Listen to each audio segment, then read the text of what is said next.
समागम वहाँ विधायक है, मेरे समाज का वहाँ विधायक है, मेरे समाज का एसडीएम है, मेरे समाज का एसएसपी है, मेरे समाज का 3-4 डीएम साहब का जो एक आखिरी सपना था उसका सम्मान अगर किसी ने किया है तो भारतीय जनता पार्टी ने धारा 370 हटाकर किया। अगर 5 लोग घर में हैं तो 25 लाख रुपए की उनकी जेब में एटीएम कार्ड उनकी जेब में इलाज के लिए पड़ा है। लगभग 200 बीघा जमीन काशी विश्वनाथ के अंदर जहां पर कार्यक्रम हो रहा था वो भी जमीन सरकार की थी। योगी जी ने संकल्प लिया कि आज के बाद जहां पर यह कार्यक्रम हो रहा है बाबा संत शिरोमणि गुरुदास महाराज जी के नाम वो जमीन भी दान देने का अगर किसी ने काम किया है तो योगी आदित्यनाथ जी ने किया है। जनता पार्टी द्वारा ही बाबा साहब को सम्मान दिया गया।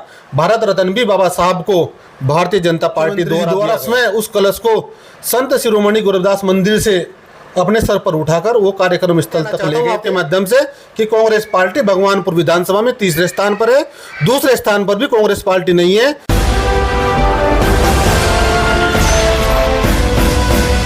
नमस्ते, अपडेट रुड़की में आपका स्वागत है। दोस्तों, आज हमारे साथ में जो मेहमान है उनका मैं परिचय करा देता हूँ। भगवानपुर से जोनी प्रधान जी है जो रायपुर के पूर्व में प्रधान भी रहे और वर्तमान में भारतीय जनता पार्टी में प्रदेश में अनुसूचित जो मोर्चा है उसमें कोषाध्यक्ष के रूप में जिम्मेदारी संभाल रहे हैं और भी कई पदों पर रहे। बातचीत करेंगे आज और जानेंगे भगवानपुर विधानसभा से इनके नाम की चर्चा चल रही है तो क्या अब की बार भारतीय जनता पार्टी इन्हें टिकट देगी और टिकट देगी तो किस प्रकार ये इस सीट को यहाँ से जीत सकते हैं, तो इसी विषय पर चर्चा करेंगे।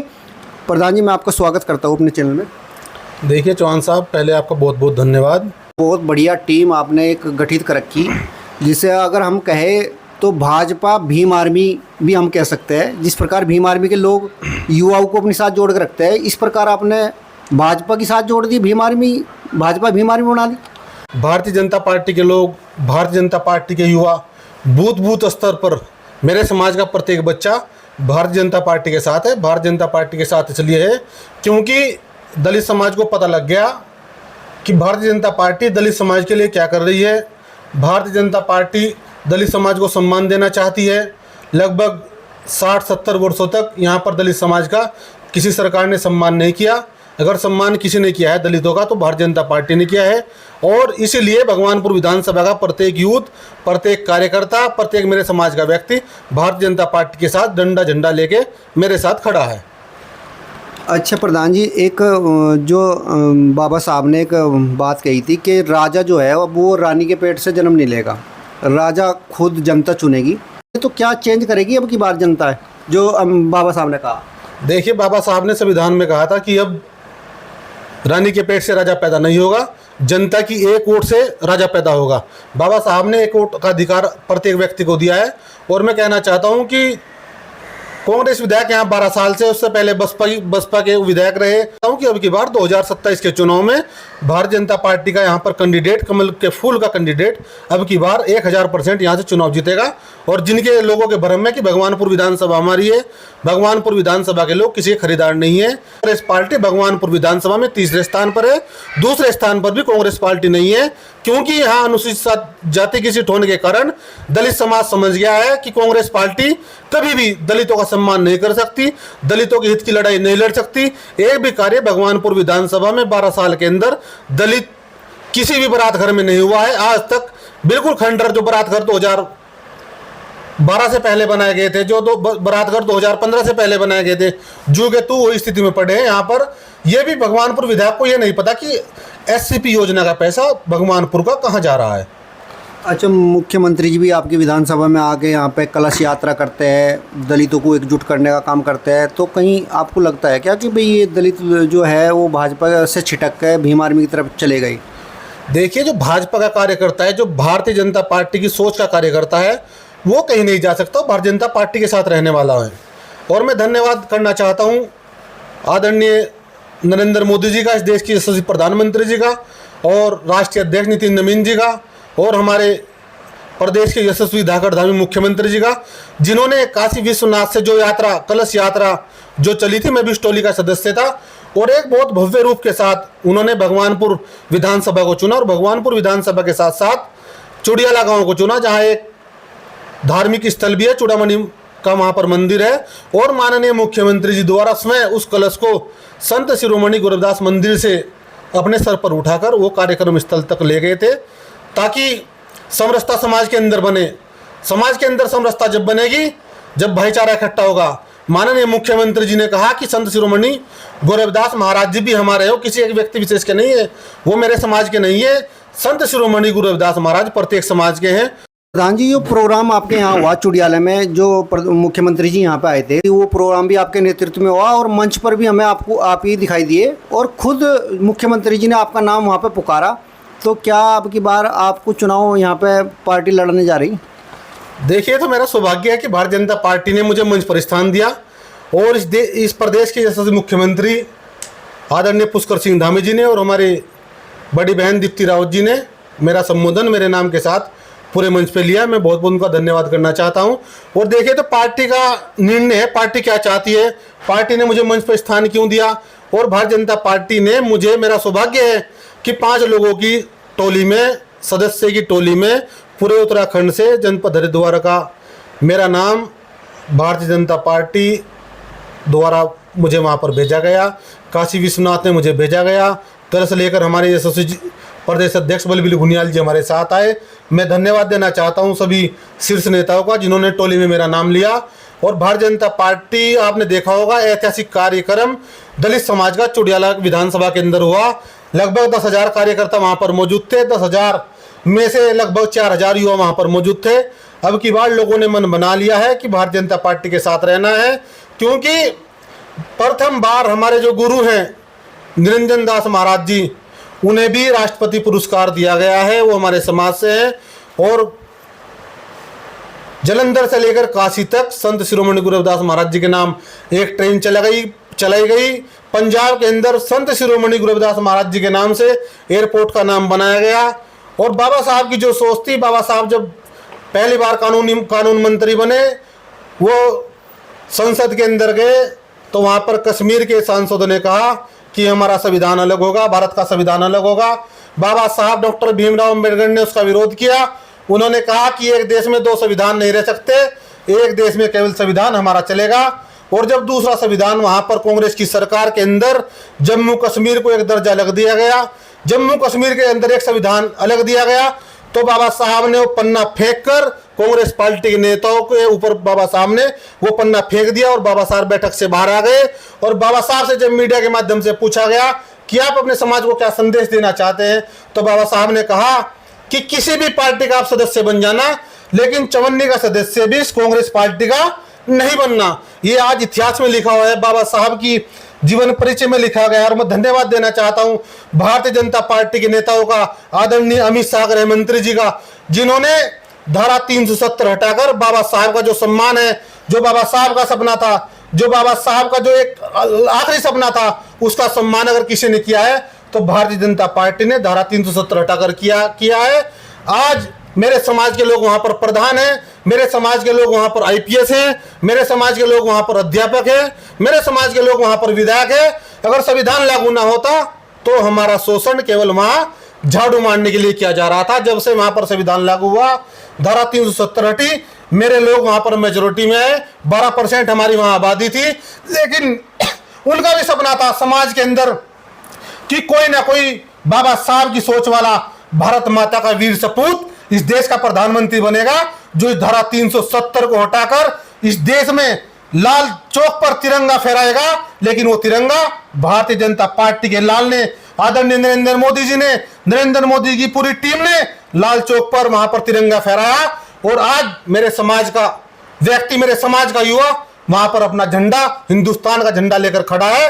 अगर कोई आदमी वहां पर झंडा लेकर खड़ा होता था तो उसे गोली मार दी जाती थी, उसकी हत्या कर दी जाती थी। लेकिन मैं कहना चाहता हूं कि अगर संविधान वहां पर लागू हुआ, धारा 370 वहां पर हटी, तो आज हम वहां विधायक है, मेरे समाज का वहां विधायक है, मेरे समाज का एसडीएम है, मेरे समाज का एसएसपी है, मेरे समाज का 3-4 डीएम बन चुके हैं। मैं धन्यवाद देना चाहता हूं भारतीय जनता पार्टी का, जिन्होंने बाबा साहब का जो सपना था उसे साकार किया, बाबा साहब की सोच को साकार किया। बहुत बहुत धन्यवाद भारतीय जनता पार्टी का, शीर्ष नेताओं का आभार, धन्यवाद। और ये एहसान दलित समाज जब तक इस देश में रहेगा, जब तक इस दुनिया में रहेगा, भारतीय जनता पार्टी का यह एहसान हम भूलने वाले नहीं है। मध्य प्रदेश के अंदर 100 करोड़ रुपए की लागत से संत शिरोमणि गुरु रविदास महाराज जी का मंदिर वहां पर बन रहा था। जब पत्थर की वहां पर कमी हो गई, पत्थर की कमी रह गई। 100 करोड़ रुपए लगकर भी आदरणीय नरेंद्र मोदी जी ने और भारतीय जनता पार्टी ने कहा कि जितना पैसा एस्टीमेट से लगे उस एस्टीमेट को बढ़ा दो, 10 करोड़ रुपए और वहां पर सैंक्शन होने का काम किया गया है। यह भारतीय जनता पार्टी की सोच है और भारतीय जनता पार्टी द्वारा बाबा साहब के जो पंचतीर्थ स्थल है वो बनाए गए। इंग्लैंड के अंदर जो बाबा साहब की लाइब्रेरी थी, जहां हमारे समाज का आदमी अगर वहां जाता था तो उसे बहुत महत्वपूर्ण, एक बहुत बड़ा टिकट देकर उस लाइब्रेरी के अंदर जाना पड़ता था। और लाइब्रेरी भी वो भारतीय जनता पार्टी की सरकार ने, आदरणीय नरेंद्र मोदी जी ने भारतीय जनता पार्टी द्वारा भारत के नाम वो लाइब्रेरी करवा दी है, ताकि बाबा साहब का सम्मान बचा रहे। बाबा साहब का मान सम्मान अगर बचाने का काम किया है तो भारतीय जनता पार्टी ने किया है। भारतीय जनता पार्टी द्वारा ही बाबा साहब को सम्मान दिया गया। भारत रत्न भी बाबा साहब को भारतीय जनता पार्टी द्वारा दिया गया। ये तो आपकी बातों से तो लग रहा है कि आप पूरे भारतीय जनता पार्टी के निष्ठावान कार्यकर्ता हो। थोड़ा हम आपके बारे में भी जानना चाहेंगे, आपने शुरुआत कहाँ से करी राजनीति की? जब मतलब शुरू में चुनाव लड़े, प्रधान बने, या उससे पहली पार्टी के साथ में जुड़ गए थे? देखिए, हमारे बाबा जी 1989 में ग्राम पंचायत सदस्य रहे। अच्छा। हमारे पिताजी ने 2003 में जिला पंचायत का चुनाव लड़ा। उस टाइम 55 गाँव थे। फिर मैंने बीडीसी का चुनाव लड़ा। उसके बाद में जिला सहकारी बैंक का डायरेक्टर रहा 7 वर्ष। उसके बाद में भगवानपुर क्षेत्र का, रायपुर जो औद्योगिक क्षेत्र है, यहाँ पर ग्राम प्रधान रहा। और भारतीय जनता पार्टी की रीति नीति के साथ मैं 2013 से लगातार बना हुआ हूँ। अच्छा, तो ये पहले जो चुनाव हुए, सुबोध राकेश जी ने जो चुनाव लड़ा था, तो वो चुनाव भी लड़वाया होगा आपने? देखिए, हम उस टाइम में भी पार्टी के साथ थे और झंडा डंडा लेकर पार्टी के साथ मजबूती के साथ हम वहाँ पर मैदान में डटे रहे। तो क्या कारण रहे आपके ये जो चुनाव हारे, पूरा पिछला जो चुनाव हारे, उसके हारने के क्या कारण? देखिए, भारतीय जनता पार्टी की जो सोच है, भारतीय जनता पार्टी की सोच भगवानपुर विधानसभा में अब प्रत्येक आदमी समझ चुका है कि भारतीय जनता पार्टी दलितों को सम्मान देना चाहती है। भारतीय जनता पार्टी वो पार्टी है जो 2014 के बाद लगभग इस देश के अंदर प्रधानमंत्री आवास योजना के तहत 3 करोड़ मकान स्वीकृत हुए। 3 करोड़ मकान स्वीकृत होने के बाद जिनमें से लगभग 2 करोड़ 40 लाख मकान दलित समाज के स्वीकृत हुए। अच्छा। बिहार के अंदर 6 जिले ऐसे थे जहां पर मेरे समाज की एक भी घर पक्का नहीं था।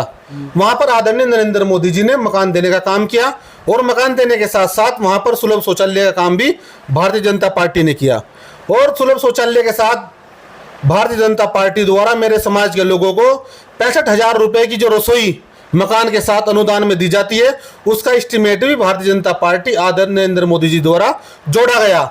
जब इस बात का चिंतन हुआ कि मकान भी दिया, मकान दे दिया, रसोई दे दी, अब खाना बनाने के लिए मेरी माताएं बहनें चूल्हे में फूंक फूंक मारकर उनके हाथ खराब हो जाते थे। वो लकड़ियाँ चुगती थी जंगल में जाकर, पूरा दिन लकड़ी चुगती थी। उसके बाद लकड़ी चुगने के बाद वो अपने बच्चों के लिए खाना बनाती थी। लेकिन इस देश के यशस्वी प्रधानमंत्री आदरणीय नरेंद्र मोदी जी ने, जब उन्हें संज्ञान हुआ, बैठक हुई कि क्या हित होना चाहिए, तो उन्होंने उज्ज्वला गैस के अंदर फ्री गैस कनेक्शन दिए, जिसमें मेरे समाज के लोगों को 72% का योगदान, सिलेंडर 72% हमारे समाज के लोगों को मिले। सिलेंडर के साथ साथ प्रधानमंत्री जी को चिंतन हुआ, बाबा साहब का जो दोहा उन्होंने गाया कि ऐसा चाहूँ राज जहाँ मिले सब अनुकूल, छोट पड़े संग बसे रविदास रहे प्रसन्न। जब उन्होंने वो नारा काशी विश्वनाथ अंदर के देखा, मंदिर के अंदर उन्होंने देखा कि कैसे बाबा संत शिरोमणि देवदास महाराज जी की सोच कैसी है कि प्रत्येक आदमी को जो वंचित है, दलित है, शोषित है, पिछड़ा, आदिवासी, कैसे उसको इस जनता का लाभ दिया जाए। तो आदरणीय नरेंद्र प्रधानमंत्री मोदी जी ने फ्री राशन देने का कार्य अगर किया है, हमारे समाज के लोगों को किया है। और मैं कहना चाहता हूं कि सौभाग्य योजना के तहत फ्री पूरे देश में गैस कनेक्शन अगर किसी ने देने का काम किया है तो नरेंद्र मोदी जी ने किया है।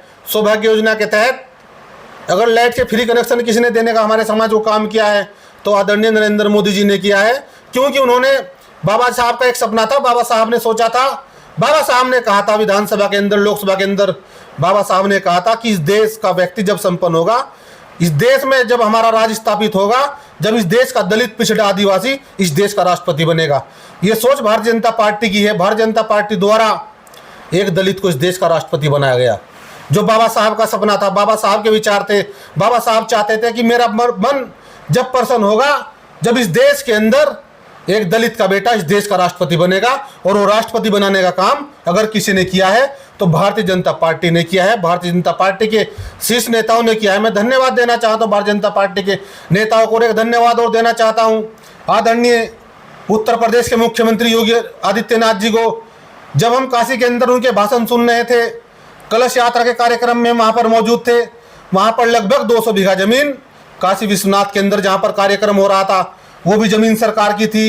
योगी जी ने संकल्प लिया कि आज के बाद जहाँ पर ये कार्यक्रम हो रहा है, बाबा संत शिरोमणि गुरु रविदास महाराज जी के नाम वो जमीन भी दान देने का अगर किसी ने काम किया है तो योगी आदित्यनाथ जी ने किया है। अच्छा, आपका जोश देख के, आप युवा भी हो, आप जोश भी है आपके, और आपकी निष्ठा भी मैंने देख ली पार्टी के प्रति, जो आपने काम गिनवाए। प्रधान जी, मैं कह रहा कि इतने निष्ठा से काम कर रही है आप पार्टी का, तो पार्टी आप पे विश्वास जतावेगी क्या, टिकट देगी क्या आपकी 2027 में आपको विधान यहाँ से भगवानपुर से देगी, जिस प्रकार आप काम करें? नहीं, वो तो मेरा मांगने का तो मेरा अधिकार है और देने का अधिकार मेरे पार्टी के नेताओं का है। पार्टी के नेता अगर मुझे टिकट देंगे तो जीत जब भी 100% पक्की है। अगर पार्टी के नेता किसी अन्य व्यक्ति को जीत और टिकट देंगे तो जब भी जीत पक्की है। हमारा चुनाव चिन्ह तो केवल कमल का फूल है और कमल का फूल हमारा चुनाव चिन्ह है। कमल के फूल के साथ हम रहेंगे। और मैं कहना चाहता हूँ, भारतीय जनता पार्टी द्वारा एक बहुत ही महत्वपूर्ण कार्य उत्तराखंड के अंदर भी किया जा रहा है, जिसमें प्रत्येक रविदास मंदिर पर कलश यात्रा का आयोजन किया जा रहा है। पूरी भारतीय जनता पार्टी के कार्यकर्ता, संपर्क अभियान, समरसता का अभियान, ये लगातार 20 फरवरी 2027 तक चलेगा।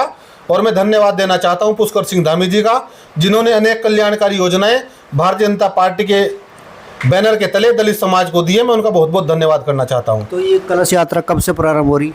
कलश यात्रा तो हमारी चल रही है। अभी एक बहुत ऐतिहासिक कार्यक्रम कल झबरेड़ा के अंतर्गत होने वाला है। उसमें हमारे राष्ट्रीय उपाध्यक्ष श्री लाल सिंह आर्य जी और हमारे मोर्चे के यशस्वी प्रदेश अध्यक्ष, जिनके बलबूते पर अब की बार 2027 में जितनी भी अनुसूचित जाति की समाज की सीट है, सारी की सारी सीट अनुसूचित मोर्चे की काबिलियत पर, हमारे प्रदेश अध्यक्ष आदरणीय बलबीर घुनियाल जी के आदेश पर, उनके माध्यम से, उनकी मेहनत से पूरी की पूरी अनुसूचित जाति की सीट अब की बार भारतीय जनता पार्टी की झोली में जाने वाली है। तो आप प्रदेश में पदाधिकारी हो संगठन में, तो आप सभी जगह मतलब आपको न्योता मिलता होगा रहने का, तो आप जाओगे कल झबरेड़ा विधानसभा? हाँ, बिल्कुल जाएंगे। हमारी पार्टी का कार्यक्रम है। न्योता भी अगर ना मिलता, मैं तो कार्यकर्ता हूँ। अगर मुझे कोई सोशल मीडिया के माध्यम से पता लग गया कि मेरी पार्टी का कहीं पर एक कार्यक्रम हो रहा है, तो मेरा सौभाग्य है कि मैं वहाँ पर जाऊँ। और वहाँ पर तो संत शिरोमणि गुरु रविदास महाराज जी जो हमारे भगवान है, उनका कार्यक्रम हो रहा है। वहाँ पर तो मेरी इच्छा है, जाने की बहुत इच्छा मेरी वहाँ पर है, और मैं कल वहाँ प्रोग्राम में जरूर जाऊँगा।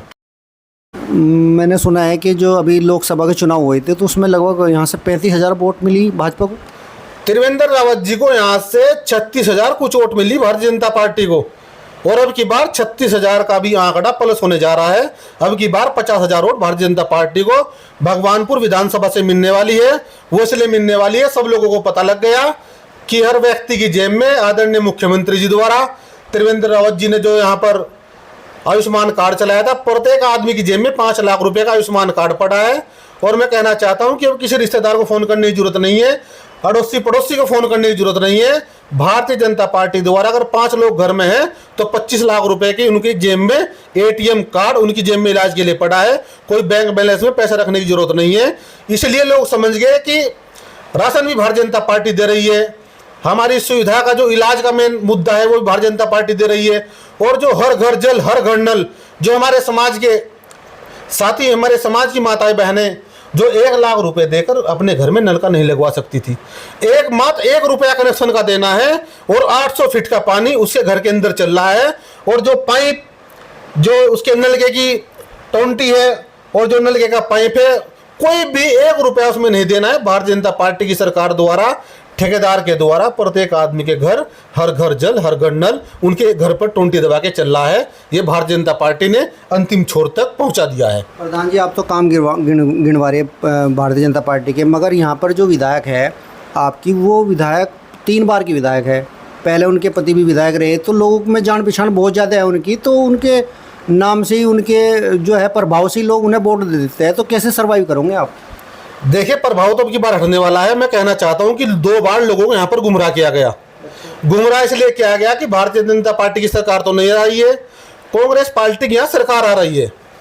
और दोनों बार यहाँ पर लोगों को गुमराह किया गया है। अब लोगों की समझ में आ गया है कि कांग्रेस पार्टी की सरकार उत्तराखंड प्रदेश के अंदर सदियों सदियों तक आने वाली नहीं है। यहाँ पर भारतीय जनता पार्टी की सरकार तीसरी बार प्रचंड बहुमत के साथ बनेगी और लगातार भारतीय जनता पार्टी की सरकार यहाँ पर बनती जाएगी। और ये रोया जाता है कि हमारी सरकार नहीं है। मैं कहना चाहता हूँ विधायक जी से, जो विधायक निधि एक साल में 6 करोड़ रुपए है, लगभग 30-35 करोड़ विधायक निधि कहाँ जा रही है। मैं उनसे कहना चाहता हूँ, अगर फित्ते काटने का काम किया जा रहा है तो राज्य योजना, जिला पंचायत, वर्ल्ड बैंक, जिला योजना, उनके द्वारा भारतीय भगवानपुर विधानसभा में विधायक जी द्वारा फित्ते काटने का काम किया जा रहा है। एक भी काम, कोई ऐतिहासिक काम 12 साल के अंदर भगवानपुर विधानसभा में नहीं हुआ। चाहे कोई सुलभ शौचालय की बात हो, आज तक कोई सुलभ शौचालय भगवानपुर विधानसभा में विधायक निधि द्वारा नहीं बनाया गया। कोई स्कूल का निर्माण विधायक जी द्वारा नहीं किया गया। कोई बड़ा कार्य, इंटर कॉलेज, डिग्री कॉलेज, एक भी क्वेश्चन भगवानपुर विधायक ने आज तक वहां पर नहीं उठाया। वो उठाने का अधिकार अगर किसी का है तो भारतीय जो यहाँ से विधायक चुनकर जाते हैं उनका अधिकार है। एक भी कोई ऐतिहासिक कार्य भगवानपुर विधानसभा में आज तक नहीं हुआ। जल भराव की समस्या यहाँ पर जू की तू बनी हुई है। आप ठेडी शाहजहाँपुर गांव में जाकर देख लिए, वहां पर घरों में पानी भर रहा है। आज तक 12 साल हो गए, वहां पर एक भी रुपए का काम कांग्रेस विधायक द्वारा नहीं किया गया है। प्रत्येक जितने भी हमारे यहाँ ग्राम पंचायत है उनके मजरे बिल्कुल काम से नरादद है। जनता यहाँ पर त्रस्त हो चुकी है। अब की बार जनता चाहती है, बदलाव चाहती है। बदलाव इसलिए चाहती है कि भारतीय जनता पार्टी का यहाँ पर विधायक बने, भारतीय जनता पार्टी की सरकार बने, लोगों का कार्य होगा, लोगों का विकास होगा और चहुमुखी विकास के साथ भारतीय जनता पार्टी का विधायक अब की बार भगवानपुर विधानसभा में कमल खिलाएगा और बहुत ऐतिहासिक कार्य भगवानपुर विधानसभा में भारतीय जनता पार्टी द्वारा अब की बार यहाँ पर होगा।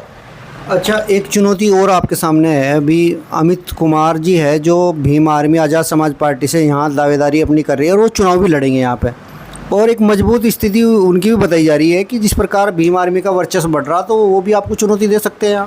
क्यों नहीं दे सकते? ये तो संवैधानिक अधिकार है। मैं कहा तो कि कांग्रेस पार्टी अब की बार तीसरे नंबर पर जा रही है। ये नहीं पता दूसरे नंबर पर कौन आ जाए, आम आदमी आ जाए या अन्य कोई और आ जाए। ये तो भारतीय संविधान की ने ताकत दी है। भीम आर्मी का भी स्वागत है, आम आदमी पार्टी का भी स्वागत है, सभी पार्टियों का स्वागत है। सभी पार्टी अगर मैदान में आए, ये बाबा साहब ने संवैधानिक अधिकार दिया है, सभी को संवैधानिक अधिकार चुनाव लड़ने का है। जितने भी प्रत्याशी भगवानपुर विधानसभा में आएंगे उनका सबका स्वागत है। लेकिन मैं कहना चाहता हूँ, खिलेगा कमल। कमल कैसे खिलेगा? वो तो मान लो अमित कुमार जी का वो काफ़ी अपनी पेट उन्होंने बना ली मुस्लिम समाज में भी और एससी समाज में भी, तो आप कैसे कह रहे हैं कि कमल खिलेगा? देखिए, मैं कहना चाहता हूँ भगवानपुर विधानसभा में कमल खिलेगा। प्रथम स्थान पर अगर कोई भगवानपुर विधानसभा में प्रत्याशी रहेगा तो कमल का फूल रहेगा। कमल का फूल अब की बार भगवानपुर विधानसभा में ऐतिहासिक मतों के साथ जीतने जा रहा है। और मैं कहना चाहता हूं भगवानपुर विधानसभा की सम्मानित जनता से कि आप किसी के बहकावे में मत आए। आप भारतीय जनता पार्टी की एक बार योजनाएं जरूर पढ़े। भारतीय जनता पार्टी ने कितने महत्वपूर्ण योजनाएं इस देश के लिए बनाई है, इस प्रदेश के लिए बनाई है। मैं कहना चाहता हूं अगर सच में आदरणीय प्रधानमंत्री जी की, मोदी जी की बात मानकर, उनकी योजनाओं को देखकर भारतीय जनता पार्टी के प्रत्याशी को यहाँ पर वोट मिलेगी तो लगभग 70-80% वोट अब की बार भारतीय जनता पार्टी को भगवानपुर विधानसभा से मिलेगा। और यहाँ मजबूती के साथ अब की बार कमल खिलने का काम यहाँ के लोग करेंगे, क्योंकि लोगों का अधिकार है। एक एक मत लोगों को गिनना है। हम ये नहीं कहते कि 70,000 वोट हमारी है, 80,000 वोट हमारी है। ये तो लोगों का मन है कि लोग वोट कहाँ गिनेंगे। मेरा सभी से आग्रह है कि आप भारतीय जनता पार्टी के विधायक को 2027 में बनाने का काम करें। चुनौती किसे मांग रहे हैं? चुनौती कौन है आपके सामने? मतलब टक्कर जो रहेगी वो किससे रहेगी? कांग्रेस से रहेगी या ये जो आज़ाद समाज पार्टी है इससे रहेगी? देखिए, टक्कर तो जब पता लगेगा जब पर्चे भरे जाएंगे। कितने लोग पर्चे भर रहे हैं। संवैधानिक अधिकार ये है कि जितने लोग भी यहाँ से टिकट मांगे सबकी टक्कर माननी चाहिए। अखाड़े में किसी को कमजोर नहीं मानना चाहिए। और सबसे मजबूत अगर कोई पहलवानी का दम रखता है, सबसे मजबूत अगर कोई, मैं जाता हूँ अखाड़े के अंदर कि ये कुश्ती मुझे जीतनी है, मेरे अंदर जोश है, मेरे अंदर जुनून है, मेरे अंदर भारतीय जनता पार्टी का जुनून है, हमारे अंदर भारतीय जनता पार्टी को भगवानपुर विधानसभा चुनाव जिताने का जुनून है। हम चाहते हैं कि भारतीय जनता पार्टी इस अखाड़े में अब की बार मजबूती के साथ चुनाव जीतने का काम करेगी। कितने चांस है आपके? 100% आपको टिकट मिलने के? देखिए, मेरे टिकट पड़ने के 1 से 100% तक मेरे चांस है। 1 से गिनती शुरू होती है, 100 तक खत्म होती है। क्या पता 1 से शुरू हो और वो 99% के साथ 100% चांस हो जाए, और क्या पता 100% के साथ मेरे 10% चांस रह जाए। ये तो मेरी भारतीय जनता पार्टी की गुडविल है। मेरे भारतीय जनता पार्टी के जो शीर्ष नेताएं हैं, हमारी कमेटी हैं, उनका योगदान रहेगा कि भारतीय जनता पार्टी कौन मजबूत चेहरा है। भगवानपुर जनता की डिमांड क्या है, भगवानपुर विधानसभा की जनता क्या चाहती है, भगवानपुर विधानसभा के युवा क्या चाहते हैं। भारतीय जनता पार्टी, मेरा पूर्ण विश्वास है, उसी कैंडिडेट को भगवानपुर से टिकट देगी। प्रधान जी, वैसे तो बात हमें बहुत सारी करनी थी मगर हमारा लंबा हो जाएगा इंटरव्यू, यहीं से समाप्त करते हैं। आप कुछ संदेश अगर हमारे दर्शकों को देना चाहते हो? मैं अपने समाज से हाथ जोड़ के निवेदन करना चाहता हूं कि अगर आपका कोई हित बचा सकता है, अगर आपको कोई बचा सकता है, आपका कोई कार्य कर सकता है, आपकी कोई सोच को ऊपर बढ़ा सकता है, तो वो सोच भारतीय जनता पार्टी के नेता बना सकते हैं। भारतीय जनता पार्टी ही आपकी सोच को आगे ले जाएगी। भारतीय जनता पार्टी जो बाबा साहब का संविधान था, जो बाबा साहब का मान था, जो हमारे महापुरुषों की जयंती थी, उसे भी अगर कोई मनाने का काम कर रही है तो भारतीय जनता पार्टी कर रही है। और अब की बार भारतीय जनता पार्टी की पूरे प्रदेश में प्रचंड बहुमत के साथ तीसरी सरकार भारतीय जनता पार्टी की बनने वाली है। मेरा सभी से आग्रह और अनुरोध है कि आप सभी भारतीय जनता पार्टी का झंडा और डंडा लेकर खड़े रहें। जय हिंद, जय भारत। तो दोस्तों, जोनी प्रधान जी रायपुर भगवानपुर से हमारी साथ में थे। युवा है और युवा आपने शक्ति देखी ली होगी, जिस प्रकार उन्होंने युवाओं को अपने क्षेत्र में जोड़ रखा है। काफ़ी नाम इनका चल रहा है टिकट की रेस में। और देखने वाली बात यह है कि भारतीय जनता पार्टी क्या इनके ऊपर विश्वास जताती है। आप क्या सोचते हो? आप भी कमेंट बॉक्स में अपनी राय लिख करके जाना। और जिस प्रकार उन्होंने बताया कि दावेदारी करी कि अब की बार यहाँ से भाजपा का कैंडिडेट निकलेगा, तो क्या सोचते हो? भाजपा का कैंडिडेट निकलेगा या कांग्रेस का निकलेगा या आज़ाद समाज पार्टी का निकलेगा? जो भी आप सोचते हो कमेंट बॉक्स में अपनी राय जरूर रखना। बने रहिए, देखते रहिए अपडेट टूड की। फिर मिलेंगे। नमस्कार।